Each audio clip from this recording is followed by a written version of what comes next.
Mobile security or mobile phone security has become increasingly important in mobile computing.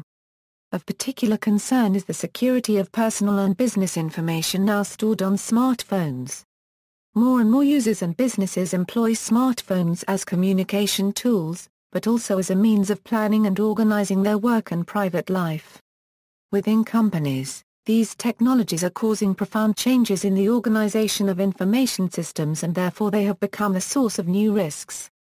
Indeed, smartphones collect and compile an increasing amount of sensitive information to which access must be controlled to protect the privacy of the user and the intellectual property of the company. All smartphones, as computers, are preferred targets of attacks. These attacks exploit weaknesses related to smartphones that can come from means of communication like short message service, multimedia messaging service, Wi-Fi networks, Bluetooth and GSM, the de facto global standard for mobile communications. There are also attacks that exploit software vulnerabilities from both the web browser and operating system. Finally, there are forms of malicious software that rely on the weak knowledge of average users. Different security countermeasures are being developed and applied to smartphones, from security in different layers of software to the dissemination of information to end users. There are good practices to be observed at all levels, from design to use, through the development of operating systems, software layers, and downloadable apps. Challenges of mobile security. Threats A smartphone user is exposed to various threats when they use their phone. In just the last 2 quarters of 2012, the number of unique mobile threats grew by 261%, according to ABI research. These threats can disrupt the operation of the smartphone, and transmit or modify user data. For these reasons, the applications deployed there must guarantee privacy and integrity of the information they handle. In addition, since some apps could themselves be malware, their functionality and activities should be limited. There are 3 prime targets for attackers. Data. Smartphones are devices for data management, therefore they may contain sensitive data like credit card numbers, authentication information, private information, activity logs. Identity. Smartphones are highly customizable, so the device or its contents are associated with a specific person. For example, every mobile device can transmit information related to the owner of the mobile phone contract, and an attacker may want to steal the identity of the owner of a smartphone to commit other offenses. Availability. By attacking a smartphone, one can limit access to it and deprive the owner of the service. The source of these attacks are the same actors found in the non-mobile computing space, professionals, whether commercial or military, who focus on the 3 targets mentioned above. They steal sensitive data from the general public, as well as undertake industrial espionage. They will also use the identity of those attacked to achieve other attacks. Thieves who want to gain income through data or identities they have stolen. The thieves will attack many people to increase their potential income. Black hat hackers who specifically attack availability. Their goal is to develop viruses, and cause damage to the device. In some cases, hackers have an interest in stealing data on devices. Grey hat hackers who reveal vulnerabilities. Their goal is to expose vulnerabilities of the device. Grey hat hackers do not intend on damaging the device or stealing data. Consequences. When a smartphone is infected by an attacker, the attacker can attempt several things. The attacker can manipulate the smartphone as a zombie machine, that is to say, a machine with which the attacker can communicate and send commands which will be used to send unsolicited messages via SMS or email. The attacker can easily force the smartphone to make phone calls. For example, one can use the API Phone Make Call by Microsoft, which collects telephone numbers from any source such as Yellow Pages, and then call them. But the attacker can also use this method to call paid services, resulting in a charge to the owner of the smartphone. It is also very dangerous because the smartphone could call emergency services and thus disrupt those services. A compromised smartphone can record conversations between the user and others and send them to a third party. This can cause user privacy and industrial security problems. An attacker can also steal a user's identity, usurp their identity, and thus impersonate the owner. This raises security concerns in countries where smartphones can be used to place orders, view bank accounts, or are used as an identity card. The attacker can reduce the utility of the smartphone by discharging the battery. For example, they can launch an application that will run continuously on the smartphone processor, requiring a lot of energy and draining the battery. One factor that distinguishes mobile computing from traditional desktop PCs is their limited performance. Frank Stajano and Ross Anderson first described this form of attack, calling it an attack of battery exhaustion, or sleep deprivation torture. The attacker can prevent the operation and/or starting of the smartphone by making it unusable. This attack can either delete the boot scripts, resulting in a phone without a functioning OS, or modify certain files to make it unusable, or even embed a startup application that would empty the battery. The attacker can remove the personal or professional data of the user. Attacks based on communication. Attack based on SMS and MMS. Some attacks derive from flaws in the management of SMS and MMS. Some mobile phone models have problems in managing binary SMS messages. It is possible, by sending an ill-formed block, to cause the phone to restart, leading to denial-of-service attacks. If a user with a Siemens S55 received a text message containing a Chinese character, it would lead to a denial of service.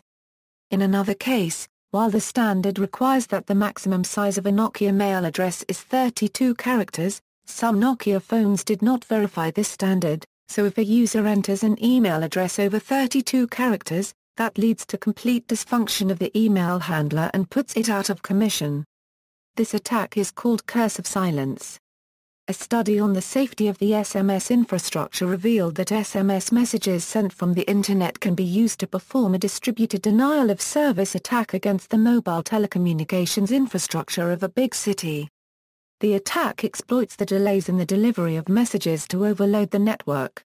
Another potential attack could begin with a phone that sends an MMS to other phones, with an attachment. This attachment is infected with a virus. Upon receipt of the MMS, the user can choose to open the attachment. If it is opened, the phone is infected, and the virus sends an MMS with an infected attachment to all the contacts in the address book. There is a real-world example of this attack. The virus ComWarrior uses the address book and sends MMS messages including an infected file to recipients. A user installs the software, as received via MMS message. Then, the virus began to send messages to recipients taken from the address book. Attacks based on communication networks. Attacks based on the GSM networks. The attacker may try to break the encryption of the mobile network. The GSM network encryption algorithms belong to the family of algorithms called A5. Due to the policy of security through obscurity, it has not been possible to openly test the robustness of these algorithms. There were originally two variants of the algorithm, A5/1 and A5/2, where the former was designed to be relatively strong, and the latter was designed to be weak on purpose to allow easy cryptanalysis and eavesdropping. ETSI forced some countries to use A5/2. Since the encryption algorithm was made public, it was proved it was possible to break the encryption. A5/2 could be broken on the fly, and A5/1 in about 6 hours. In July 2007, the 3GPP approved a change request to prohibit the implementation of A5/2 in any new mobile phones, which means that it has been decommissioned and is no longer implemented in mobile phones. Stronger public algorithms have been added to the GSM standard, the A5/3 and A5/4, otherwise known as Kasumi or UEA1, published by the ETSI. If the network does not support A5/1, or any other A5 algorithm implemented by the phone, then the base station can specify A5/0, which is the null algorithm, whereby the radio traffic is sent unencrypted. Even in case mobile phones are able to use 3G or 4G, which have much stronger encryption than 2G GSM, the base station can downgrade the radio communication to 2G GSM and specify A5/0. This is the basis for eavesdropping attacks on mobile radio networks using a fake base station commonly called an IMSI catcher. In addition, tracing of mobile terminals is difficult since each time the mobile terminal is accessing or being accessed by the network, a new temporary identity is allocated to the mobile terminal. The TSMI is used as identity of the mobile terminal the next time it accesses the network. The TMSI is sent to the mobile terminal in encrypted messages. Once the encryption algorithm of GSM is broken, the attacker can intercept all unencrypted communications made by the victim's smartphone. Attacks based on Wi-Fi. An attacker can try to eavesdrop on Wi-Fi communications to derive information.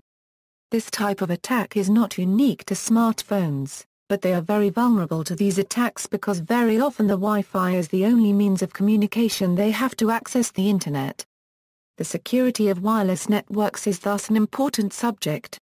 Initially, wireless networks were secured by WEP keys. The weakness of WEP is a short encryption key which is the same for all connected clients. In addition, several reductions in the search space of the keys have been found by researchers. Now, most wireless networks are protected by the WPA security protocol. WPA is based on the Temporal Key Integrity Protocol, which was designed to allow migration from WEP to WPA on the equipment already deployed.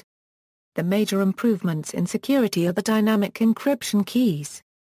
For small networks, the WPA is a pre-shared key, which is based on a shared key. Encryption can be vulnerable if the length of the shared key is short. With limited opportunities for input, mobile phone users might define short encryption keys that contain only numbers. This increases the likelihood that an attacker succeeds with a brute force attack. The successor to WPA, called WPA2, is supposed to be safe enough to withstand a brute force attack. As with GSM, if the attacker succeeds in breaking the identification key, it will be possible to attack not only the phone but also the entire network it is connected to. Many smartphones for wireless LANs remember they are already connected, and this mechanism prevents the user from having to re-identify with each connection.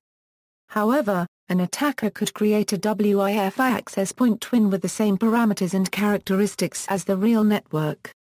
Using the fact that some smartphones remember the networks, they could confuse the two networks and connect to the network of the attacker, who can intercept data if it does not transmit its data in encrypted form.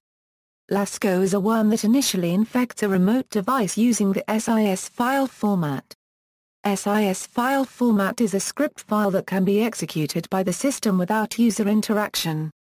The smartphone thus believes the file to come from a trusted source and downloads it, infecting the machine. Principle of Bluetooth-based attacks.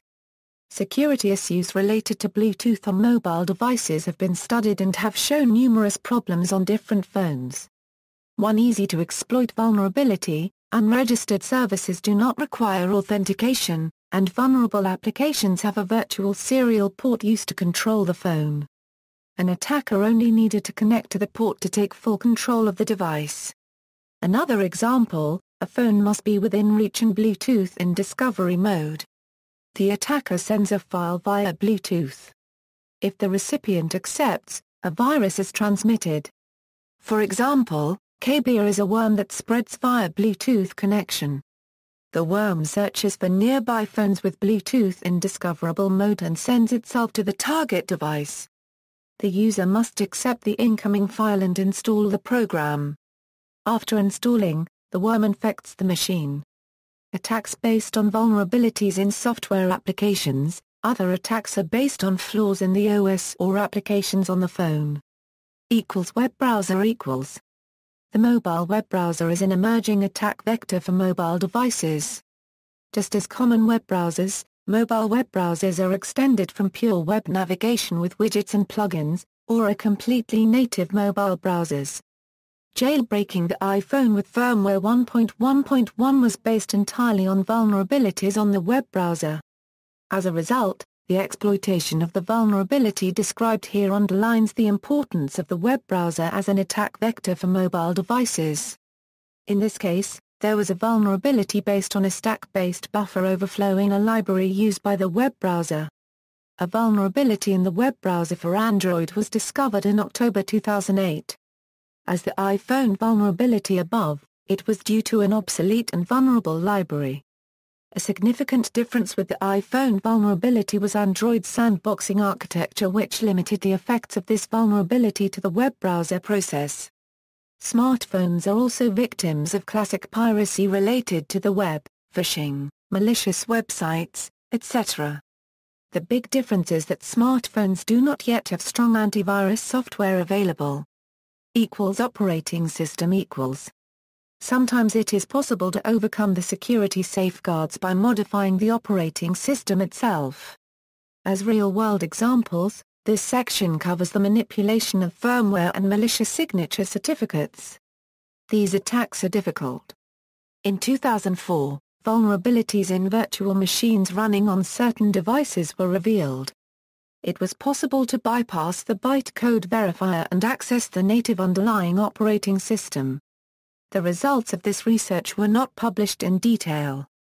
The firmware security of Nokia's Symbian platform security architecture is based on a central configuration file called SysPolicy. In 2008 it was possible to manipulate the Nokia firmware before it is installed, and in fact in some downloadable versions of it, this file was human-readable, so it was possible to modify and change the image of the firmware. This vulnerability has been solved by an update from Nokia. In theory, smartphones have an advantage over hard drives since the OS files are in ROM, and cannot be changed by malware. However, in some systems it was possible to circumvent this. In the Symbian OS it was possible to overwrite a file with a file of the same name. On the Windows OS, it was possible to change a pointer from a general configuration file to an editable file. When an application is installed, the signing of this application is verified by a series of certificates. One can create a valid signature without using a valid certificate and add it to the list. In the Symbian OS all certificates are in the directory, c/resource/swisscertstore/dat. With firmware changes explained above, it is very easy to insert a seemingly valid but malicious certificate.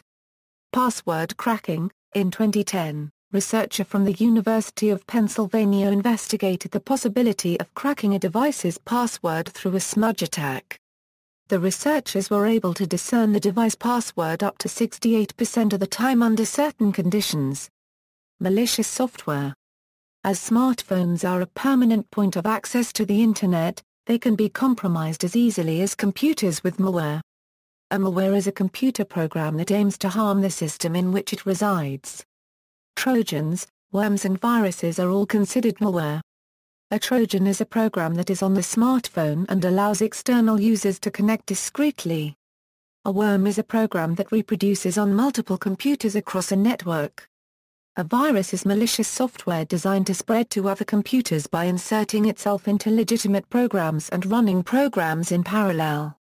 However, it must be said that the malware are far less numerous and important to smartphones as they are to computers. Nonetheless, recent studies show that the evolution of malware in smartphones have rocketed in the last few years, posing a threat to analysis and detection. The three phases of malware attacks. Typically an attack on a smartphone made by malware takes place in three phases: the infection of a host, the accomplishment of its goal, and the spread of the malware to other systems. Malware often use the resources offered by the infected smartphones. It will use the output devices such as Bluetooth or infrared, but it may also use the address book or email address of the person to infect the user's acquaintances. The malware exploits the trust that is given to data sent by an acquaintance.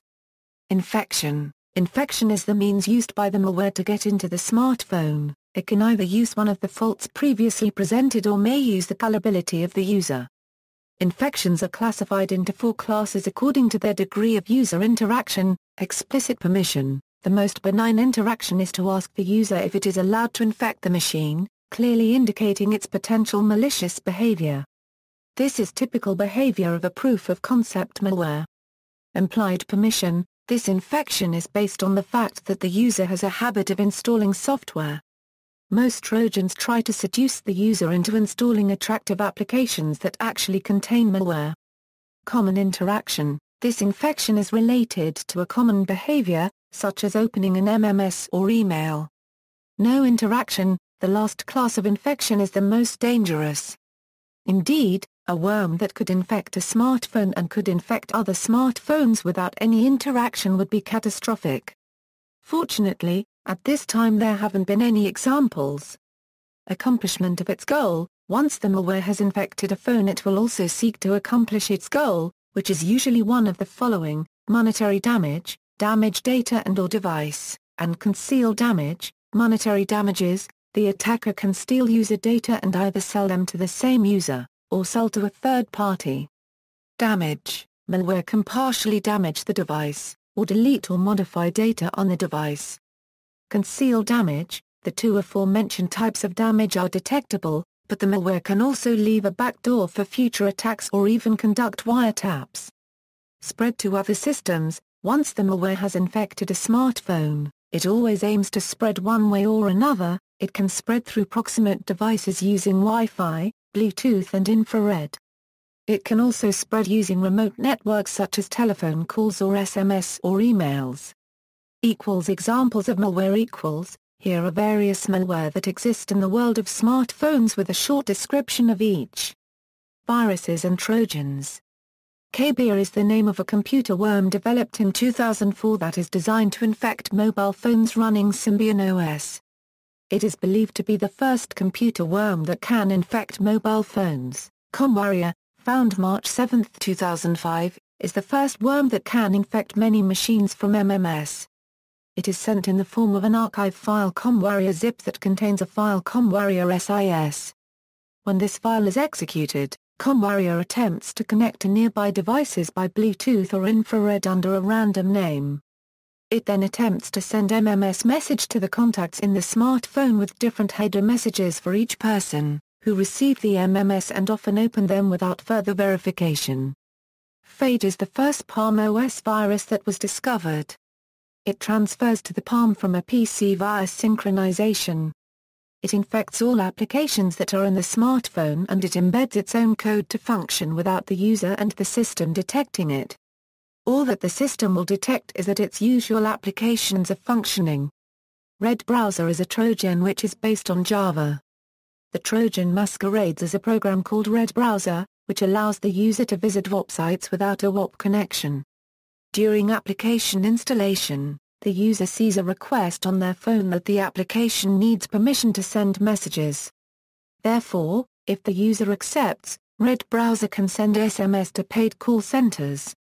This program uses the smartphone's connection to social networks to get the contact information for the user's acquaintances and will send them messages.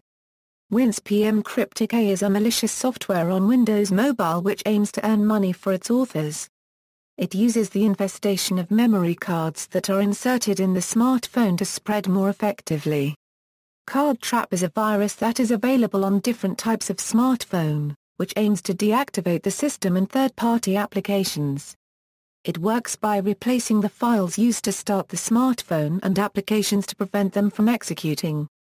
There are different variants of this virus such as Card Trap A for SimOS devices.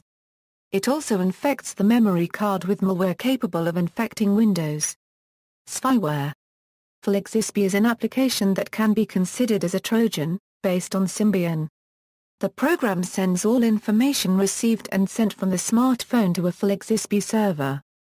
It was originally created to protect children and spy on adulterous spouses. Number of malware. Below is a diagram which loads the different behaviors of smartphone malware in terms of their effects on smartphones. We can see from the graph that at least 50 malwares exhibit no negative behavior, except their ability to spread. Portability of malware across platforms. There is a multitude of malware. This is partly due to the variety of operating systems on smartphones. However, attackers can also choose to make their malware target multiple platforms, and malware can be found which attacks an OS but is able to spread to different systems. To begin with, malware can use runtime environments like Java Virtual Machine or the .NET Framework. They can also use other libraries present in many operating systems. Other malware carry several executable files in order to run in multiple environments, and they utilize these during the propagation process. In practice, this type of malware requires a connection between the two operating systems to use as an attack vector. Memory cards can be used for this purpose, or synchronization software can be used to propagate the virus. Countermeasures. The security mechanisms in place to counter the threats described above are presented in this section. They are divided into different categories, as all do not act at the same level, and they range from the management of security by the operating system to the behavioral education of the user. The threats prevented by the various measures are not the same depending on the case. Considering the two cases mentioned above, in the first case one would protect the system from corruption by an application, and in the second case the installation of a suspicious software would be prevented. Security in operating systems equals, the first layer of security within a smartphone is at the level of the operating system.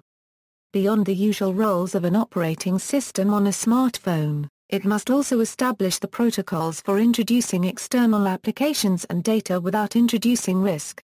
A central idea found in the mobile operating systems is the idea of a sandbox. Since smartphones are currently being designed to accommodate many applications, they must put in place mechanisms to ensure these facilities are safe for themselves, for other applications and data on the system, and the user. If a malicious program manages to reach a device, it is necessary that the vulnerable area presented by the system be as small as possible. Sandboxing extends this idea to compartmentalize different processes, preventing them from interacting and damaging each other. Based on the history of operating systems, sandboxing has different implementations. For example, where iOS will focus on limiting access to its public API for applications from the App Store by default, Managed Open-in allows you to restrict which apps can access which types of data. Android bases its sandboxing on its legacy of Linux and trusted BSD. The following points highlight mechanisms implemented in operating systems, especially Android. Rootkit detectors. The intrusion of a rootkit in the system is a great danger in the same way as on a computer. It is important to prevent such intrusions, and to be able to detect them as often as possible. Indeed, there is concern that with this type of malicious program, the result could be a partial or complete bypass of the device security, and the acquisition of administrator rights by the attacker. If this happens, then nothing prevents the attacker from studying or disabling the safety features that were circumvented, deploying the applications they want, or disseminating a method of intrusion by a rootkit to a wider audience. We can cite, as a defense mechanism, the chain of trust in iOS. This mechanism relies on the signature of the different applications required to start the operating system, and a certificate signed by Apple. In the event that the signature checks are inconclusive, the device detects this and stops the boot up. If the operating system is compromised due to jailbreaking, rootkit detection may not work if it is disabled by the jailbreak method or software is loaded after jailbreak disables rootkit detection. Process isolation. Android uses mechanisms of user process isolation inherited from Linux. Each application has a user associated with it, and a tuple. This approach serves as a sandbox. While applications can be malicious, they cannot get out of the sandbox reserved for them by their identifiers, and thus cannot interfere with the proper functioning of the system. For example, since it is impossible for a process to end the process of another user, an application can thus not stop the execution of another. File permissions. From the legacy of Linux, there are also file system permissions mechanisms. They help with sandboxing. A process cannot edit any files it wants. It is therefore not possible to freely corrupt files necessary for the operation of another application or system. Furthermore, in Android there is the method of locking memory permissions. It is not possible to change the permissions of files installed on the SD card from the phone, and consequently it is impossible to install applications. Memory protection. In the same way as on a computer, memory protection prevents privilege escalation. Indeed, if a process managed to reach the area allocated to other processes, it could write in the memory of a process with writes superior to their own, with root in the worst case, and perform actions which are beyond its permissions on the system. It would suffice to insert function calls are authorized by the privileges of the malicious application. Development through runtime environments. Software is often developed in high-level languages, which can control what is being done by a running program. For example, Java virtual machines continuously monitor the actions of the execution threads they manage, monitor and assign resources, and prevent malicious actions. Buffer overflows can be prevented by these controls. Security software equals, above the operating system security, there is a layer of security software. This layer is composed of individual components to strengthen various vulnerabilities, prevent malware, intrusions, the identification of a user as a human, and user authentication. It contains software components that have learned from their experience with computer security. However, on smartphones, this software must deal with greater constraints. Antivirus and firewall. An antivirus software can be deployed on a device to verify that it is not infected by a known threat, usually by signature detection software that detects malicious executable files. A firewall, meanwhile, can watch over the existing traffic on the network and ensure that a malicious application does not seek to communicate through it. It may equally verify that an installed application does not seek to establish suspicious communication, which may prevent an intrusion attempt. Visual notifications. In order to make the user aware of any abnormal actions, such as a call they did not initiate, one can link some functions to a visual notification that is impossible to circumvent. For example, when a call is triggered, the called number should always be displayed. Thus, if a call is triggered by a malicious application, the user can see and take appropriate action. Turing test. In the same vein as above, it is important to confirm certain actions by a user decision. The Turing test is used to distinguish between a human and a virtual user, and it often comes as a CAPTCHA. It is theoretically impossible for a computer to solve such a test, and therefore suspicious activities may be subject to approval or denial by the user. Biometric identification. Another method to use is biometrics. Biometrics is a technique of identifying a person by means of their morphology, by recognition of the eye or face, for example, or their behavior. One advantage of using biometric security is that users can avoid having to remember a password or other secret combination to authenticate and prevent malicious users from accessing their device. In a system with strong biometric security, only the primary user can access the smartphone. Resource monitoring in the smartphone. When an application passes the various security barriers, it can take the actions for which it was designed. When such actions are triggered, the activity of a malicious application can be sometimes detected if one monitors the various resources used on the phone. Depending on the goals of the malware, the consequences of infection are not always the same.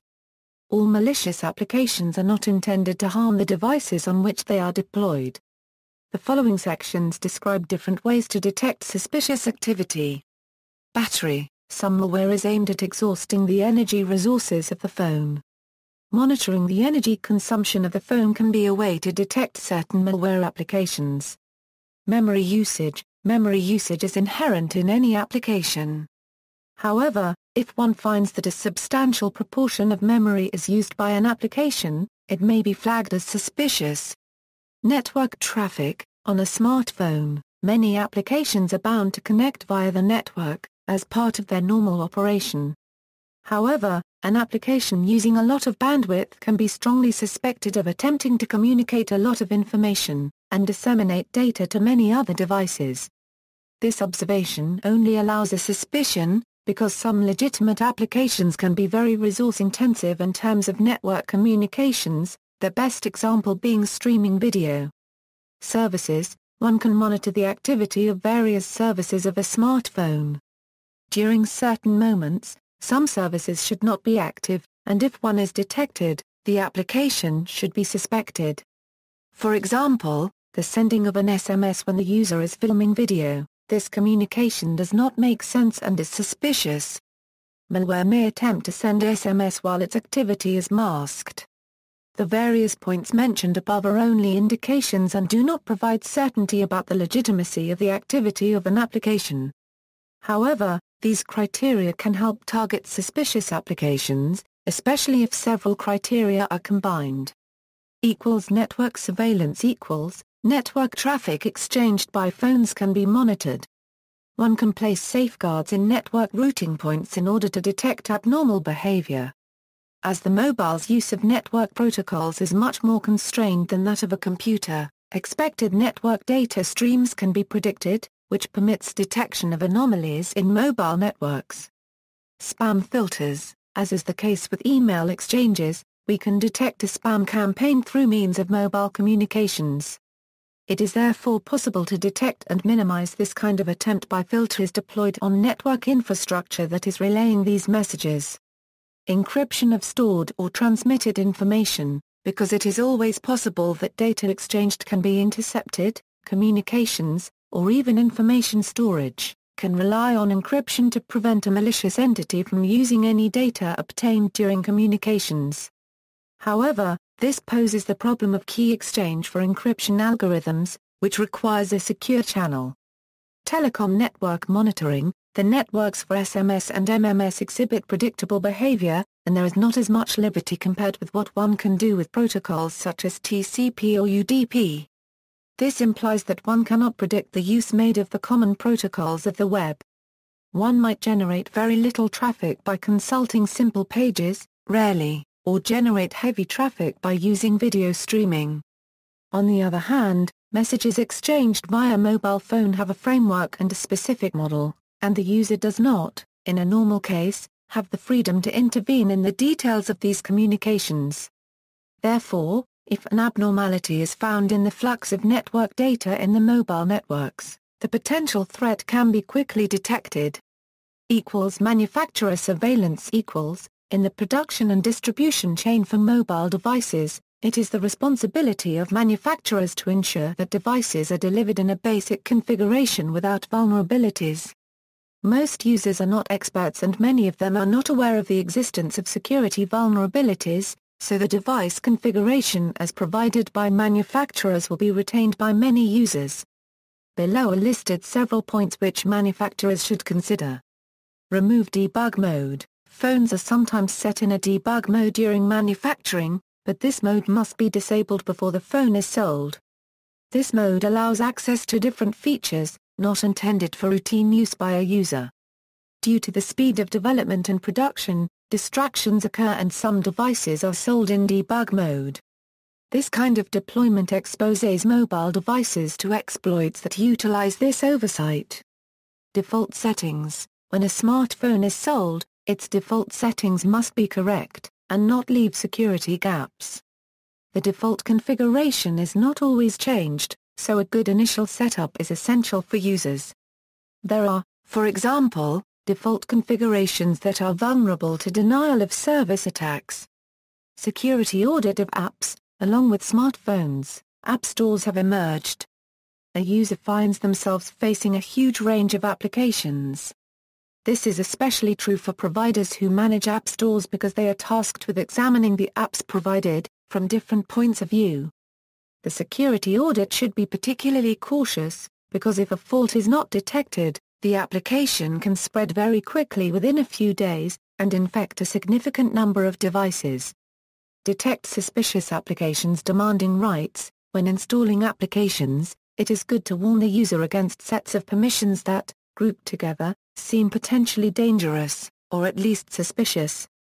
Frameworks such as Kirin, on Android, attempt to detect and prohibit certain sets of permissions. Revocation procedures, along with app stores, appeared a new feature for mobile apps, remote revocation. First developed by Android, this procedure can remotely and globally uninstall an application, on any device that has it. This means the spread of a malicious application that managed to evade security checks can be immediately stopped when the threat is discovered. Avoid heavily customized systems. Manufacturers are tempted to overlay custom layers on existing operating systems, with the dual purpose of offering customized options and disabling or charging for certain features. This has the dual effect of risking the introduction of new bugs in the system, coupled with an incentive for users to modify the systems to circumvent the manufacturer's restrictions. These systems are rarely as stable and reliable as the original, and may suffer from phishing attempts or other exploits. Improved software patch processes, new versions of various software components of a smartphone, including operating systems, are regularly published. They correct many flaws over time. Nevertheless, manufacturers often do not deploy these updates to their devices in a timely fashion, and sometimes not at all. Thus, vulnerabilities persist when they could be corrected, and if they are not, since they are known, they are easily exploitable. User awareness much malicious behavior is allowed by the carelessness of the user. From simply not leaving the device without a password, to precise control of permissions granted to applications added to the smartphone, the user has a large responsibility in the cycle of security, to not be the vector of intrusion. This precaution is especially important if the user is an employee of a company that stores business data on the device. Detailed below are some precautions that a user can take to manage security on a smartphone. A recent survey by Internet security experts Bulgard showed a lack of insight into the rising number of malicious threats affecting mobile phones, with 53% of users claiming that they are unaware of security software for smartphones. A further 21% argued that such protection was unnecessary, and 42% admitted it hadn't crossed their mind. These statistics show consumers are not concerned about security risks because they believe it is not a serious problem. The key here is to always remember smartphones are effectively handheld computers and are just as vulnerable. Being skeptical, a user should not believe everything that may be presented, as some information may be phishing or attempting to distribute a malicious application. It is therefore advisable to check the reputation of the application that they want to buy before actually installing it. Permissions given to applications. The mass distribution of applications is accompanied by the establishment of different permissions mechanisms for each operating system. It is necessary to clarify these permissions mechanisms to users, as they differ from one system to another, and are not always easy to understand. In addition, it is rarely possible to modify a set of permissions requested by an application if the number of permissions is too great. But this last point is a source of risk because a user can grant rights to an application, far beyond the rights it needs. For example, a note-taking application does not require access to the geolocation service. The user must ensure the privileges required by an application during installation and should not accept the installation if requested rights are inconsistent. Be careful. Protection of a user's phone through simple gestures and precautions, such as locking the smartphone when it is not in use, not leaving their device unattended, not trusting applications, not storing sensitive data, or encrypting sensitive data that cannot be separated from the device. Ensure data. Smartphones have a significant memory and can carry several gigabytes of data. The user must be careful about what data it carries and whether they should be protected. While it is usually not dramatic if a song is copied, a file containing bank information or business data can be more risky. The user must have the prudence to avoid the transmission of sensitive data on a smartphone, which can be easily stolen. Furthermore, when a user gets rid of a device, they must be sure to remove all personal data first. These precautions are measures that leave no easy solution to the intrusion of people or malicious applications in a smartphone. If users are careful, many attacks can be defeated, especially phishing and applications seeking only to obtain rights on a device. Centralized storage of text messages. One form of mobile protection allows companies to control the delivery and storage of text messages, by hosting the messages on a company server, rather than on the sender or receiver's phone. When certain conditions are met, such as an expiration date, the messages are deleted. Limitations of certain security measures. The security mechanisms mentioned in this article are to a large extent inherited from knowledge and experience with computer security. The elements composing the two device types are similar, and there are common measures that can be used, such as antivirus and firewall. However, the implementation of these solutions is not necessarily possible or at least highly constrained within a mobile device. The reason for this difference is the technical resources offered by computers and mobile devices. Even though the computing power of smartphones is becoming faster, they have other limitations than their computing power. Single-task system. Some operating systems, including some still commonly used, are single-tasking. Only the foreground task is executed. It is difficult to introduce applications such as antivirus and firewall on such systems, because they could not perform their monitoring while the user is operating the device, when there would be most need of such monitoring. Energy autonomy. A critical one for the use of a smartphone is energy autonomy. It is important that the security mechanisms not consume battery resources, without which the autonomy of devices will be affected dramatically, undermining the effective use of the smartphone. Network directly related to battery life. Network utilization should not be too high. It is indeed one of the most expensive resources, from the point of view of energy consumption. Nonetheless, some calculations may need to be relocated to remote servers in order to preserve the battery. This balance can make implementation of certain intensive computation mechanisms a delicate proposition.